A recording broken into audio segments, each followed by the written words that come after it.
Baie welkom aan almal van julle. Dis heerlik om julle hier te hê, om saam met ons ook hierdie erediens mee te maak.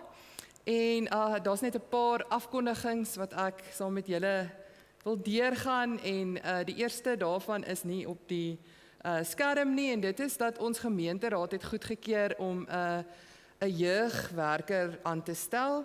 En so ons sal in hierdie week die advertensie op die webtuiste plaas. Maar ons wil ook net hier in die liturgiese spasie sê, dit is 'n wonderlike voorreg dat ons gemeente dit kan doen. En dit sal iemand wees wat dan veral na die jeugaksies waaroor ek nou baie gaan praat, net kan help en nog 'n mens hier by die kantoor deur die week. So stuur gerus hierdie advertensie uit vir jong mense wat julle van weet wat lief is vir die Here en lief is vir die koninkryk van God en lief is vir kinders. Ons is regtig oop. Teologie is nie 'n voorvereiste nie, maar wel 'n deeglike agtergrond in kinderbediening en jeugbediening.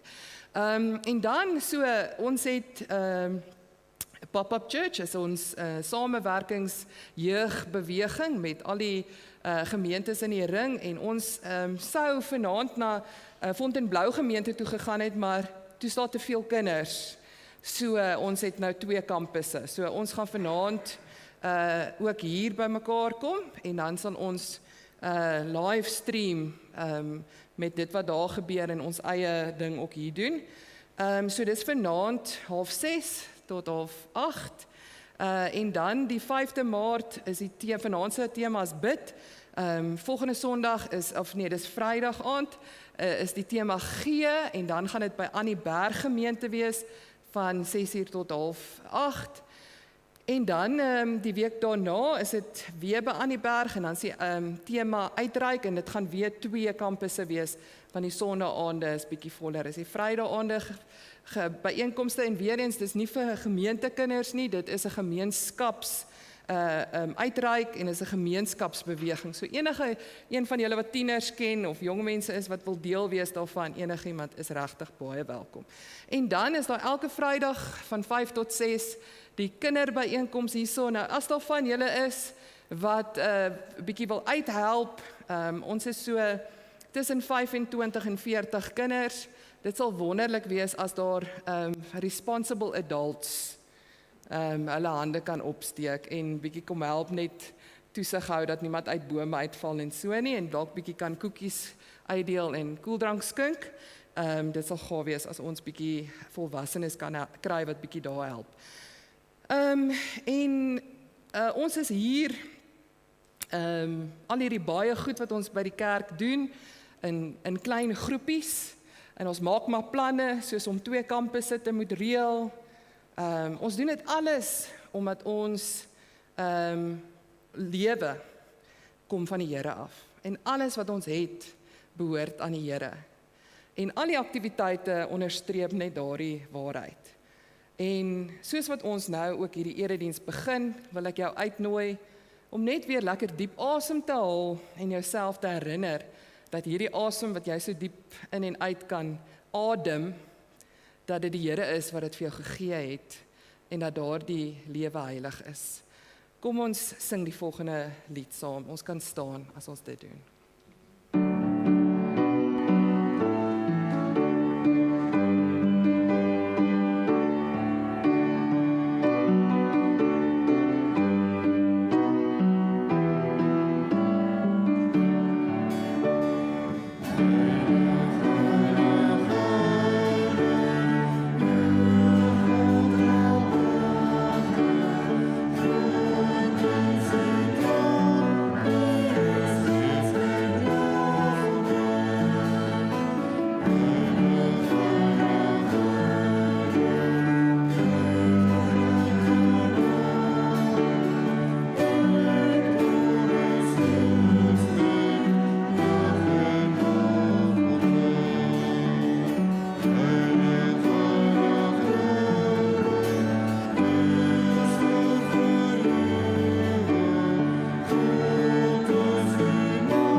Here is met julle en hy gee vir julle sy vrede. Kom ons loof hierdie Here wat 'n vredevors is.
Kom ons bid saam.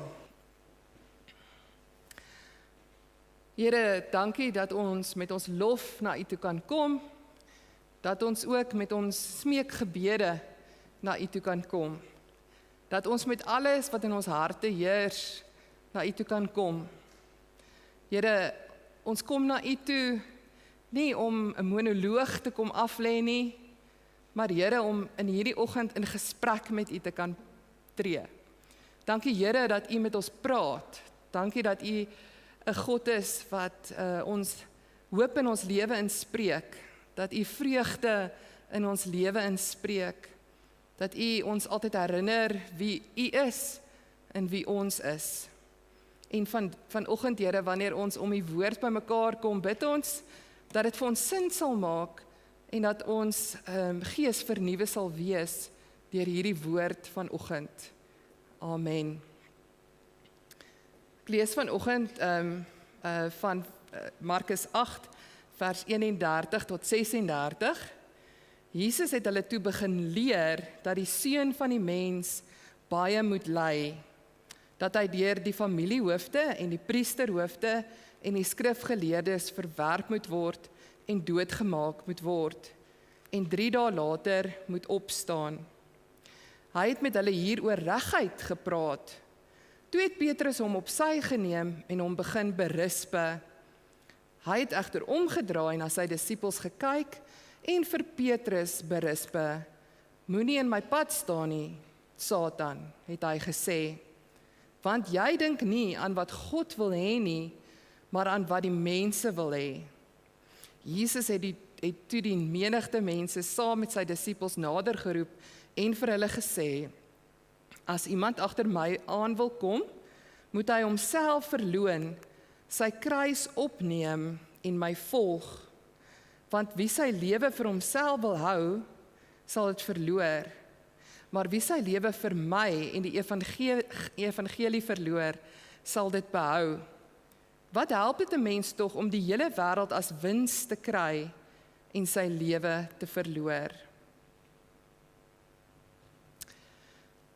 So, verlede week het ons lydenstyd begin met hierdie demonstrasie, waar ons gepraat het dat ons lewe is soos hierdie vaas, en daar's meeste van ons het eweveel ure en eweveel dae in 'n week.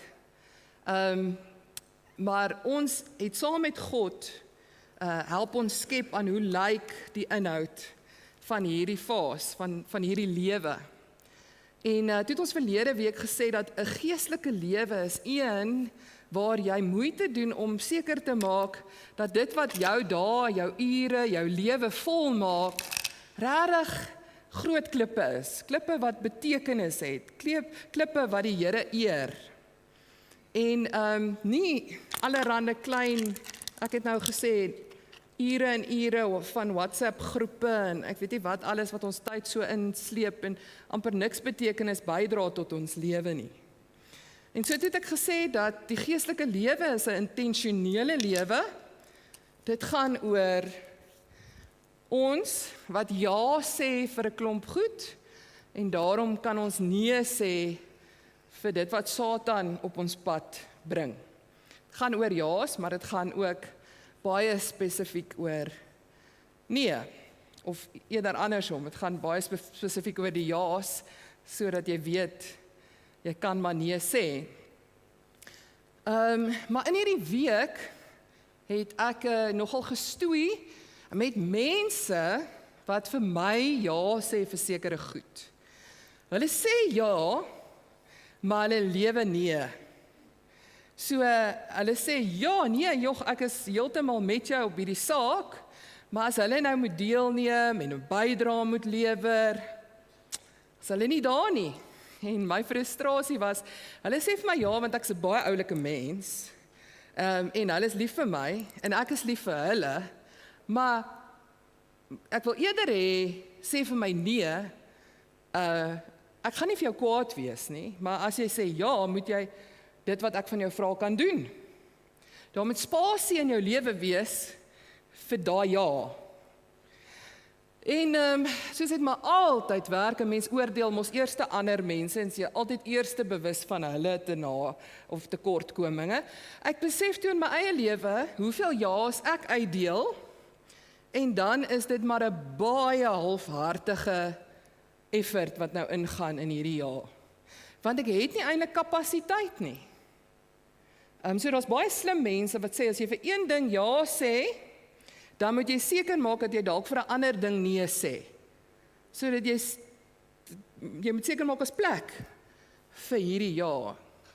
En so, dis baie belangrik, dat wanneer ons ja sê, dat ons presies weet, of ons die kapasiteit daarvoor het, en wat dit van my gaan vra. So as ek 'n voortrekker-offisier is, dan moet ek weet, ek kan daai ure en daai energie daarin insit. As ek 'n kategese juffrou en meneer is, het ek die tyd, het ek die energie daarvoor. As ek kan nou 'n klomp voorbeelde sê, maar wat gaan hierdie van my vra, voor ek daai ja net sommer maklik uitdeel?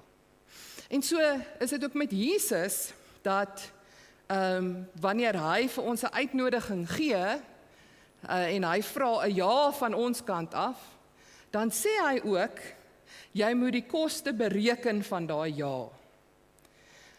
So, daar's niks so wonderlik in kommunikasie soos 'n duidelike verwagting nie. En in hierdie teksgedeelte vanoggend gee Jesus vir ons 'n baie duidelike verwagting van dit waarvoor hy 'n ja soek.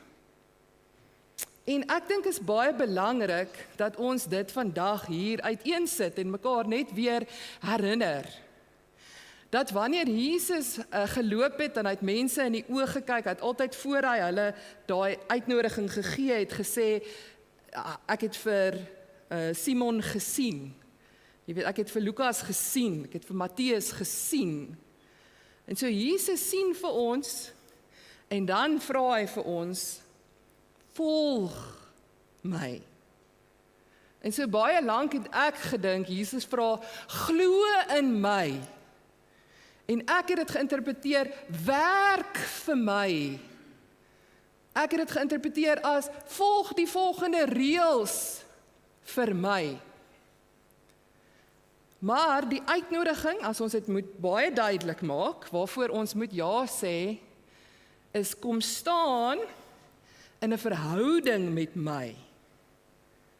So wanneer ons ja sê vir God, dan sê ons kom staan in 'n verhouding, maar 'n baie spesifieke verhouding. En dit is die van 'n leermeester en 'n disipel of 'n volgeling. Ek hou van die Engelse woord apprentice. Intern. Iemand wat nou saamwerk en leer. En dit is die verhouding waarvoor ons moet ja sê. En ek sê vanoggend toe, Pierre gaan nou vandag vir my bietjie instaan by een van die kategese klasse. Hy sê vir my, Jolandi, gee vir my die 1 minuut version van die preek. En ek sê toe vir hom, meeste van ons is verskriklik gemaklik met Jesus wat autoriteit het oor kerkwerk. En ons is gemaklik met Jesus wat autoriteit het op geloofsake. Maar hierdie is nie die verhouding waartoe ons uitgenooi word nie. Jesus is die leermeester van ons hele lewe, sê hierdie teksgedeelte. En so, hy is die leermeester van jou huwelik, hy is die leermeester waar jy leer hoe om besigheid te doen, hy kom leer vir jou hoe om 'n ouer te wees, hy kom leer vir jou hoe om 'n kind te wees, hy kom leer vir jou hoe om 'n buurman te wees, buurvrou te wees. Hy kom leer vir ons hoe om mens te wees. En dis waarvoor ons moet ja sê. Hy is nie net 'n randfiguur wat ons leer oor wat se tipe liedjies moet in kerke gesing word en daai goed nie. Jesus wil regtig ons mens wees kom vorm. En so, daai is die uitnodiging. Daar's om jou lewe vir Jesus te gee, is moeiliker as om ja te sê vir die eerste vraag wat net voor hierdie teksgedeelte kom en dit is, glo julle ek's die Messias, of weet julle ek's die Messias? Hierdie gaan oor meer as weet jy ek is die Messias. Hierdie gaan oor, kom laat die Messias toe om jou hele lewe om te draai. En so, vir party van ons is dit maklik om sekere gedeeltes van ons lewe vir God te gee, maar ander gedeeltes is ons bietjie moeiliker. So, een van die goeie voorbeelde wat in Markus 10 is wanneer die jong man in 'n teologiese debat met Jesus gaan oor wat se wette is belangriker as ander en so aan, en wat moet ek nou doen om in die hemel te kom, en dan sê Jesus vir hom, gaan verkoop al jou besittings. En dan sê hy so, hy was heeltemal in met die teologie en met die wette volg en met die reëls volg, maar daar was daar een deel waarmee hy baie moeilik homself kon losmaak van. En so dis daai ding van, ek besit, maar dit besit my dalk 'n bietjie meer as wat ek dit besit. En so dis nie 'n reël dat almal wat Jesus volg, al hulle besittings moet verloor nie. Ek is byvoorbeeld een van daai mense wat heeltemal gemaklik is met 'n beanbag vir meubels. Carrycraft en al daai goed is vir my belangrik nie. As Jesus vir my sê, mag nie fancy goed besit nie, dan daag dit my glad nie vreeslik uit nie. Maar daar's ander goed wat wel vir my bietjie moeiliker is om te oorhandig. So in lockdown was daar 'n ou wie se podcast ek luister. Sy naam is Pieter Scazzero. En hy het daarvan gepraat dat hierdie vraag om jou lewe te gee is om die goed wat hy noem dit attached aan is, verknog is aan. Daai bietjie wat jy vir jouself eerder wil hou. Daai goedjies moet ons leer om met hierdie hand so bietjie te verslap en dit vir die Here te kan gee. En die rede hoekom hy in lockdown daaroor gepraat het, is hy het gesê dat vir ons is dit nie altyd maklik om te weet wat is die goed waaraan ons so styf vashou nie. Ek wil net nie hierdie ding opgee nie. En lockdown het ons nogal gehelp om te wys wat sukkel ek om op te gee. Hy het gepraat van, hy is nogal 'n ou wat van strategiese beplanning hou, en as ek dit en dit doen, dan voorspel ek dit gaan gebeur. En hy moes uitkomste vir die Here gee. En sê, weet jy, ons is in die kerkwêreld, ons gaan nou maar aanlyn, maar ons het nie idee wat is die uitkomste noodwendig nie. In jou besigheid, jy werk elke dag, jy doen die beste wat jy kan, maar daar's nie nou meer sekerheid aan die ander kant van daai harde werk nie. En so het Pieter gesê, vir party mense is om te sê, weet jy wat, ek werk hard, ek doen my beste, maar die uitkoms gee ek vir die Here. En ek vertrou hom daarmee, die leermeester. Beheer was nog een van die goed wat gekristalliseer het, daai baie beplanning. Joh, ek was vanoggend toe gaan kyk ek weer na die nuwe vakansie, skoolvakansie datums, en ek moet my hele geprinte kalender weggooi, en ek is heeltemal ongelukkig oor dit, en ek moes leer om te sê, maar ons beplan nou maar week vir week, of maand vir maand, en ek gaan nie in beheer wees nie, maar ek gaan vertrou, dat dit nog steeds in die Here se hand is. En dan geld is verseker een van die goed. Dis vir my vreeslik interessant, dat, in een van die kere wat ons deur die evangelies gelees het, hoe baie Jesus oor geld praat. En dat dit kan definitief, mens kan nie deur die lewe gaan met 'n baie stywe hand nie. Jy moet maar so bietjie besef, dat hierdie geld, wat die Here vir my gee, is ook in diens van die koninkryk van God. Een van die goed wat dalk nou nie so vreeslik met lockdown te doen het nie, is aanvaarding. Ons het nou gepraat oor die baie ja's wat 'n mens uitdeel en kry, omdat jy lief is vir mense.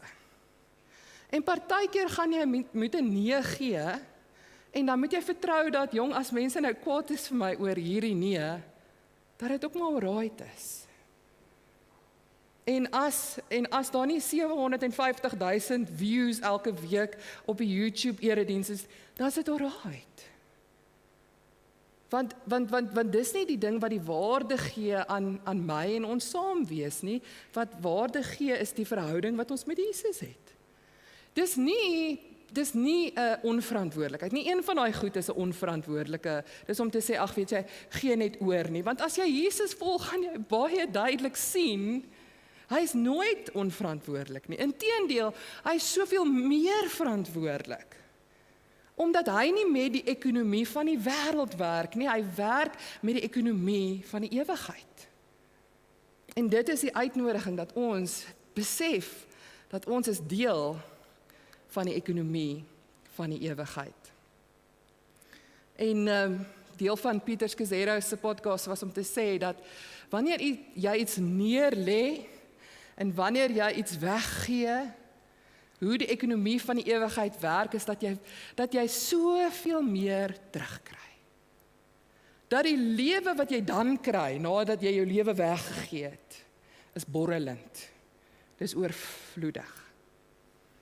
En die koste van om Jesus nie te volg nie, die koste om nie deel te neem aan hierdie ekonomie nie, is dat jy daai lewe verloor. En dis nie net eendag wanneer ek doodgaan, dan gaan ek na die verkeerde plek toe nie. Dis 'n hier en nou verlies.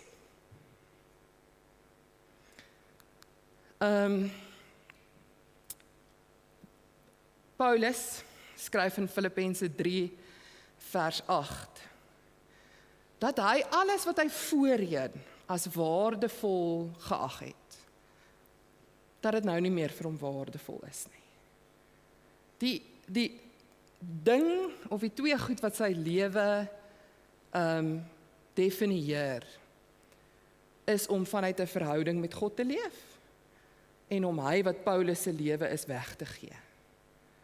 So ruk terug was ek in 'n gesprek met wat 'n suksesvolle gemeente, en wat 'n suksesvolle dit en dat, en mense is heeltyd besig om getalle te tel, maar wat Paulus hier sê, is as jy sukses tel, dan's hierdie die maatstaf. Kry jy dit reg om nog vanuit hierdie verhouding met Jesus, waar hy jou leermeester in die lewe is, te lewe? En gee jouself weg.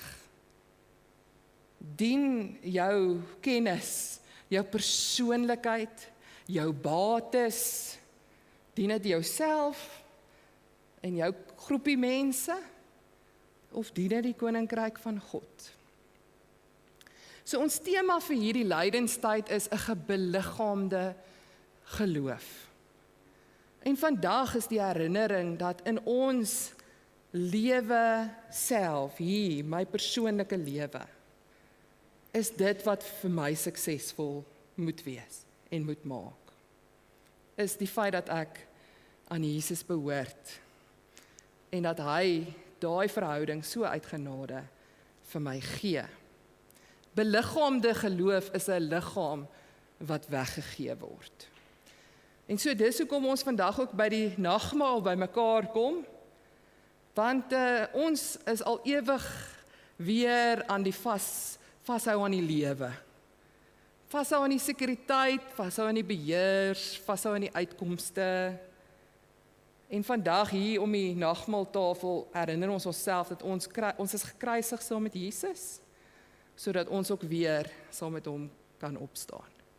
So ek nooi julle uit om, voordat ons die nagmaal gebruik, dat ons die volgende lied saam sing, wat ons net herinner dat ons is genooide gaste om hierdie tafel wat Jesus self vir ons dek.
Kom ons staan vir die geloofsbelijdenis.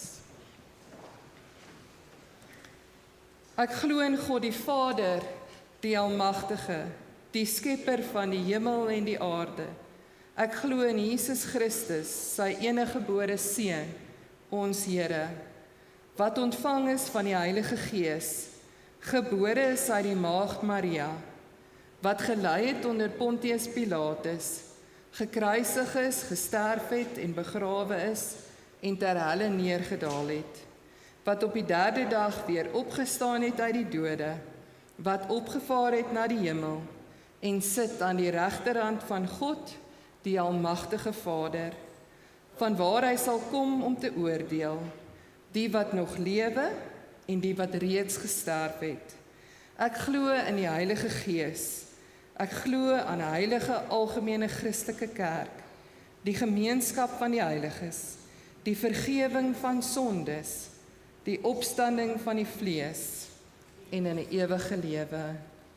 Amen. Kom ons sit en dan bid ons saam.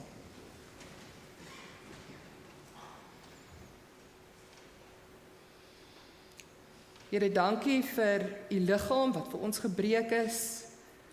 Mag ons ook in hierdie oggend die brood tussen ons vingers voel en weer daai uitnodiging hoor. Volg my. Neem jou kruis op en volg my. Here, wanneer ons die wyn en die sap oor ons lippe proe vanoggend, mag ons weer herinner word aan die oorvloed van lewe wat saam met hierdie aflê van ons lewe kom. Here, raak aan ons lewe met u sakramente. Amen. Vra julle om julle broodjies oop te maak.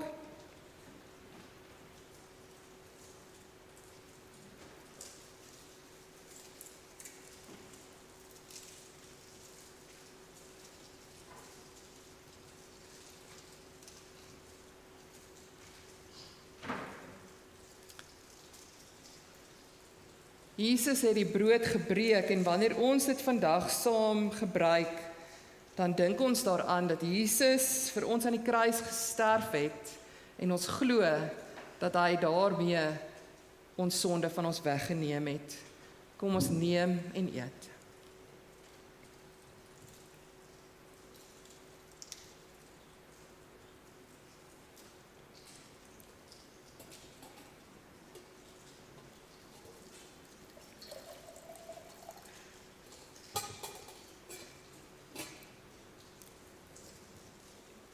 Jesus het die beker geskink en gesê dat dit sy bloed is. En wanneer ons hierdie wyn drink, dan dink ons daaraan dat dit Jesus se bloed is wat vir ons gevloei het en dat daarmee hy al ons sonde weggeneem het. Neem en drink.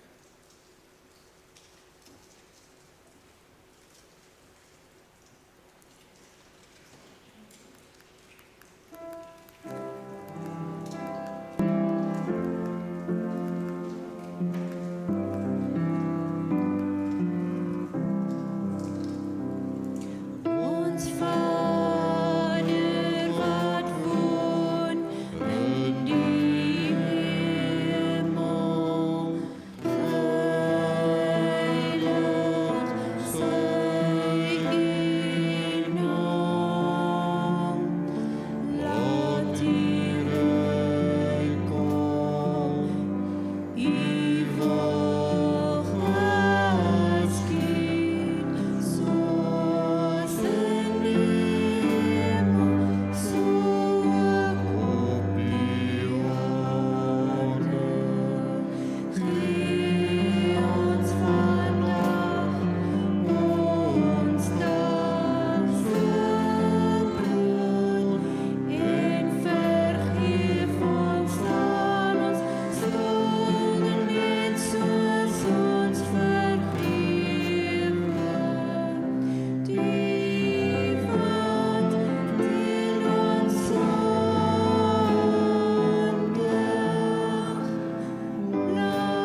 Kom ons bid. Here, hier om die tafel bid ons vandag vir die van ons wat sukkel. Here, wat u genade soveel meer nodig het in hierdie oggend. Here, ons dink aan hulle en ons bid vir hulle, vir die wat moeg is, dat u vir hulle energie sal gee. Vir die wat hopeloos is, dat u vir hulle hoop sal gee. Here, vir die wat siek is, dat u hulle sal genees. Here, vir die wat rou, dat u hulle wonde sal versorg. Here, gee dat ons ook as u liggaam onsself weggee om deel te neem aan u genesingswerk. Amen. Ons wil vir julle geleentheid gee vir die offergawes wat julle elektronies kan maak. En dit doen ons weens die regulasies. En ons wil net dankie sê vir almal se bydrae. Kom ons staan en dan sluit ons af met die slotlied.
Van die Here. Mag jy in hierdie week geleenthede sien om jou liggaam weg te kan gee. Waar jou hande Jesus se hande kan wees, jou woorde Jesus se woorde kan wees, jou liefde Jesus se liefde kan wees. Amen.